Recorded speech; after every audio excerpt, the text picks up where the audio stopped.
Mama, ang sarap talaga ng ice cream. Masarap talagang kumain ng sorbetes, lalo na't mainit ang panahon ngayon, anak. Oo nga pala ma, ano yung pinakamaganda mong memories? Aba, ang taray talaga ng anak ko to. Saan mo na naman kaya nahagilap yung salitang memories na yan? Nung bata pa ako, mahilig kaming maglaro sa ilalim ng puno.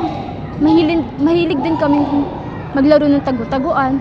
At syempre, kumakain din kami ng sorbetes sa ilalim ng araw. Ang ganda pala noon, no? Halos lahat nalalaro nyo.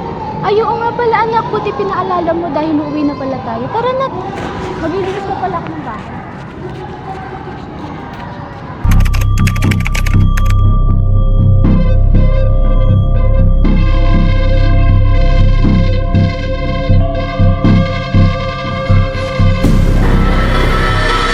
Tulong!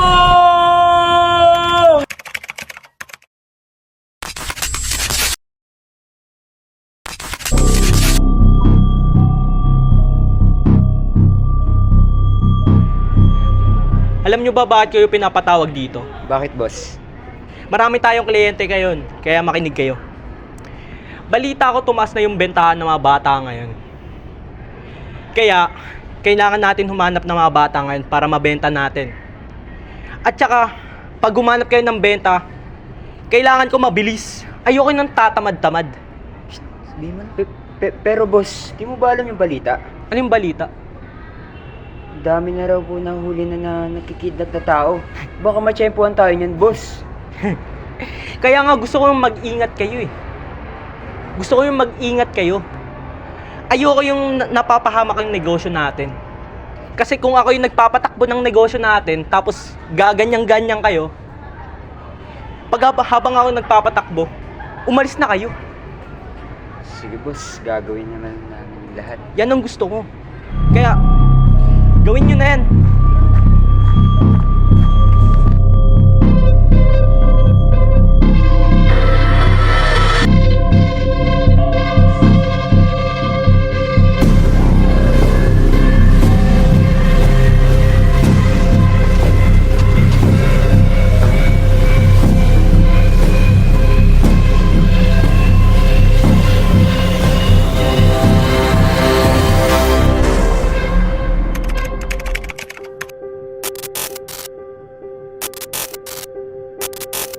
Baka nakakalimutan mo ako ang nagpaaral at nagpalak sa'yo.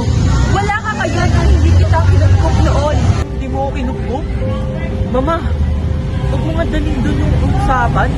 Pinalaki. Ilan mo yung ginawa? Eh pinag-uutos mo lang namang bantayan ako sa mga katulong ko mula nung kinupkop mo ako. Kung sana man lang hindi mo inupos na mangkuha ng bata noon. Kasama ko pa yung nanay ko noon. Huwag mo akong pagsasalitaan ng ganyan. Kung hindi sana mabaya yung nanay mong wala namang naiambag sa buhay mo, kundi ang utusan kang magbuhat ng sandamakmak na kilo ng isda o kung anuman, hindi ka sana nakidnap, di ba?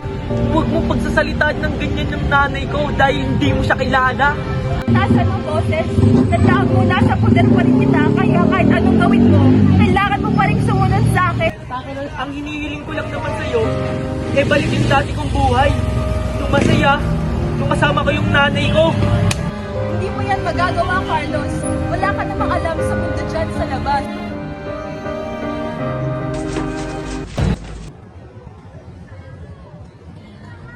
Kaya, gawin nyo na yan.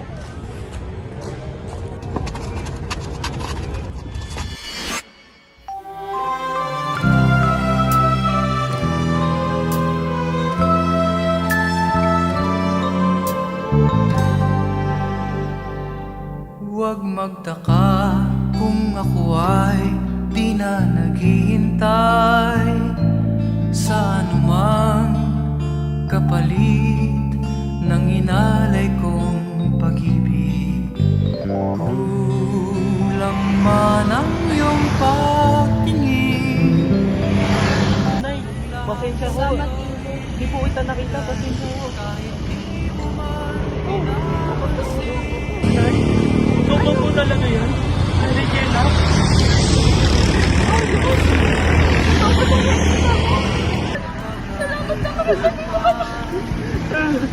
anumang kapalit ng inalay kong pag-ibig.